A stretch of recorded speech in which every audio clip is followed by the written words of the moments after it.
Buenas noches, docente y compañeros todos. En este caso vamos a resolver diversos casos como examen final. El primer caso se trata de la Sala Civil de la Corte Suprema en vía de casación.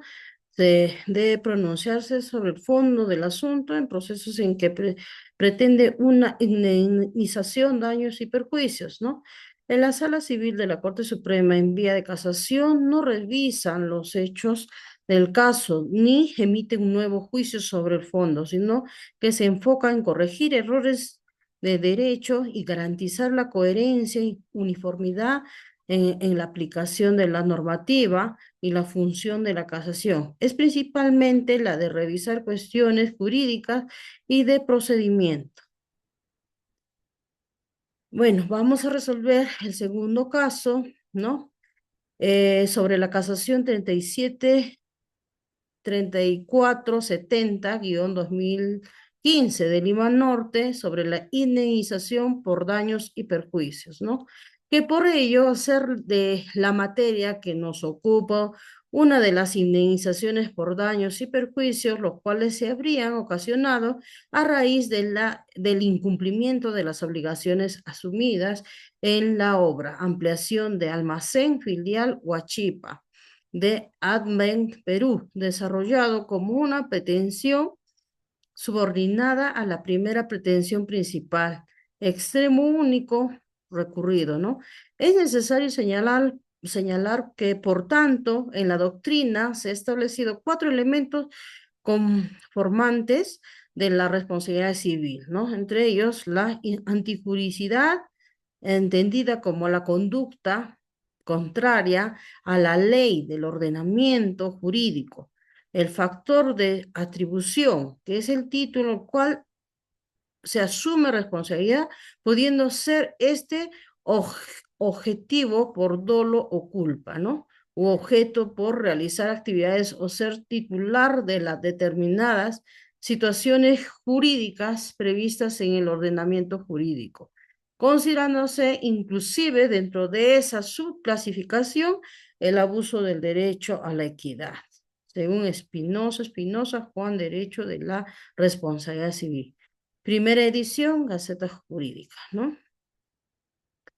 Ahora, vamos a explicar qué sucede si en el marco de un caso concreto no se acredita el primero de los elementos antes señalados, ¿no? Entonces, si en un caso concreto no se logra acreditar uno de los elementos esenciales de la responsabilidad civil, antijuricidad, factor de atribución, nexos causal o daño, ella podría debilitar la posición del demandante. Es una acción de indemnización por daños y perjuicios en la pretensión. Podría ser rechazada o al menos sujeta a una reducción en cuantía de la indemnización solicitada, ¿no?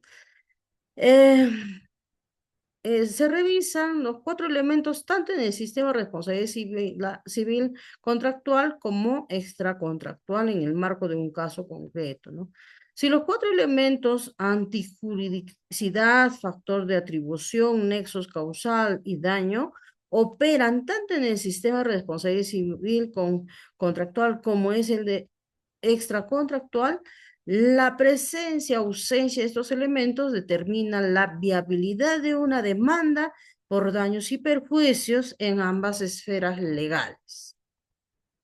Vamos a desarrollar el tercer caso sobre la empresa de Cerro Colorado. Transfirieron, dice, una propiedad, un camión marca Volvo, a favor del señor Manuel Pérez, con fecha 20 de abril 2022, en circunstancias que circulaba en compañía de su conviviente Rosa Valiente y su menor hijo Leonel por la intersección de las calles Loreto y Quitos.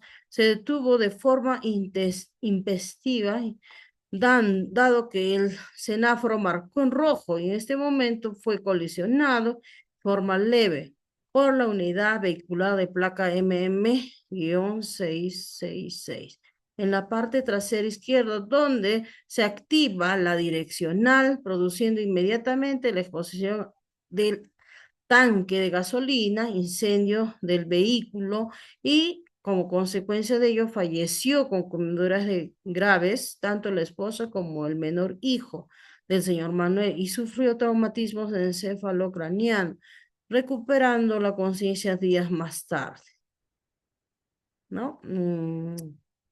La pregunta o el caso, el representante del Ministerio Público ha realizado diversas diligencias en cuyo marco se ha constatado la preexistencia del informe técnico que corre lo siguiente, ¿no? La flota de camión marca Volvo destinada a la concesionaria Cerro Colorado presentada deficiencias en el sistema de motor y en especial en el sistema eléctrico.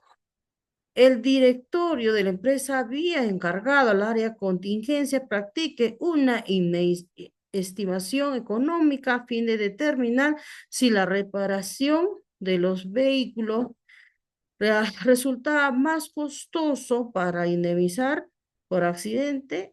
Esta área informó, según la jurisprudencia de los últimos años, era más costoso reparar que pagar las indemnizaciones familiares del señor Pérez, quien acude al centro profesional, cada equipo de trabajo explica. Ahora, vamos a desarrollar algunas preguntas en relación a ese caso. ¿Existen otras vías alternas a las judiciales que permiten el eventual pago de una indemnización de daño y perjuicio? Desarrollar, ¿no? A desarrollar las respuestas, ¿no? Si existen vías alternas a la judicial que podrían permitir el eventual pago de indemnización y daños y perjuicios, la negociación directa de las partes involucradas podrían optar por una negociación directa buscando un acuerdo amigable para la compensación de los daños y perjuicios.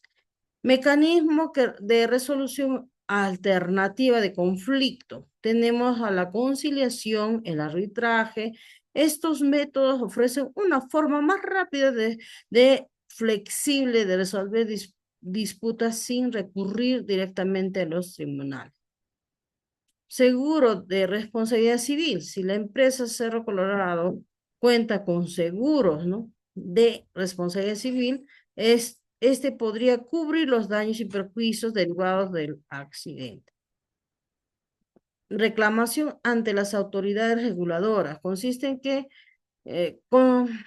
se ha constatado la preexistencia de un informe técnico que indica deficiencias en los camiones, solicitando una investigación que respalde un reclamo de indemnización. Mesa de diálogo de acuerdo extrajudicial. En algunos casos, las partes pueden optar por participar en mesas de diálogo, acuerdos extrajudiciales facilitados por entidades gubernamentales o privadas, ¿no? ¿Qué elementos probatorios se debe contemplar para iniciar una demanda de indemnización por daños y perjuicios?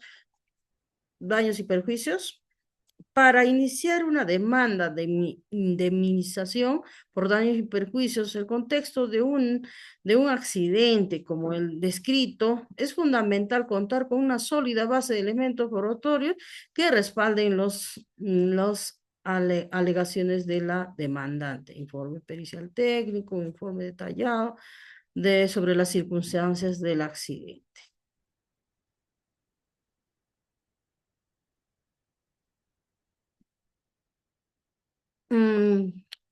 El corto caso, ¿no? Merino interpuso una demanda de divorcio por causal de separación de hechos contra Maribel, exigiendo el pago de una indemnización por ser esta la que incurrió en abandono de hogar. Producto de ello se encuentra separado de hecho espacio hace 15 años. Proceso se encuentra listo en primera instancia, listo para expedición de sentencia, ¿no? ¿En qué caso concreto se debe acreditar la conducta antijurídica? Si Marino exige una indemnización por abandono de hogar, es importante considerar las relaciones en este aspecto del artículo 348 del Código Civil peruano.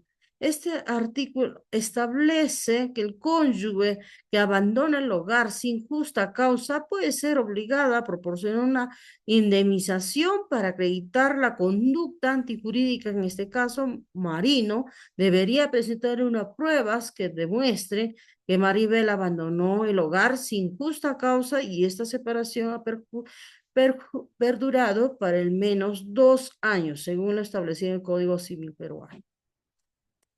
¿En qué caso concreto, cómo se acredita el factor de atribución?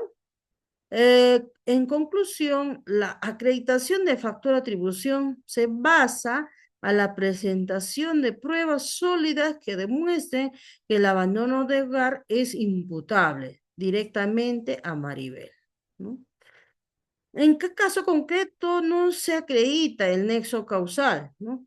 La evidencia debe sustentar claramente que la acción de Maribel generó la ruptura de la convivencia matrimonial, establecido así en el vínculo causal entre su comportamiento y la situación actual de la separación, respaldando la demanda del divorcio por esta causa, ¿no? ¿En qué caso concreto se debe acreditar el daño, ¿no? En este caso, el daño se acredita demostrar los perjuicios derivados del prolongado abandono de hogar y de la separación del hecho. Un caso para un análisis, ¿no? Un niño nace a los 10 de la mañana del 27 de agosto del 2010 por cesárea, con sufrimiento fetal fatal de oxígeno que es detectado ante un parto a las 9 a.m., pero la dilatación estacionaria, síntomas de falta de oxígeno, se presentó desde las 5:30 a.m. Y la obstetra recién a las 5:40 comunica al médico, nace con líquido amniótico verde espeso que no es aspirado inmediatamente, produciendo daño cerebral y fallece durante el proceso judicial a los 9 años. La madre de 40 años era una persona de riesgo, no se le dio la oportunidad de elegir el parto por cesárea o vaginal. La madre de la niña recurre a algún estudio abogado a fin de comprender los siguientes puntos. ¿En qué consiste la aplicación del sistema subjetivo de imputación a quienes serían los responsables del caso? La aplicación del sistema subjetivo de imputación implica atribuir responsabilidades basándose de la conducta culposa, dolosa de los profesionales de la salud involucrados. ¿En qué consiste la aplicación del sistema subjetivo de exoneración e inmunidades? ¿Cómo se liberarían de la responsabilidad de los supuestos infractores? La aplicación del sistema subjetivo de exoneración de inmunidades implica considerar circunstancias que podrían eximir, limitar la responsabilidad de los profesionales de la salud. Eso sería todo. Muchas gracias.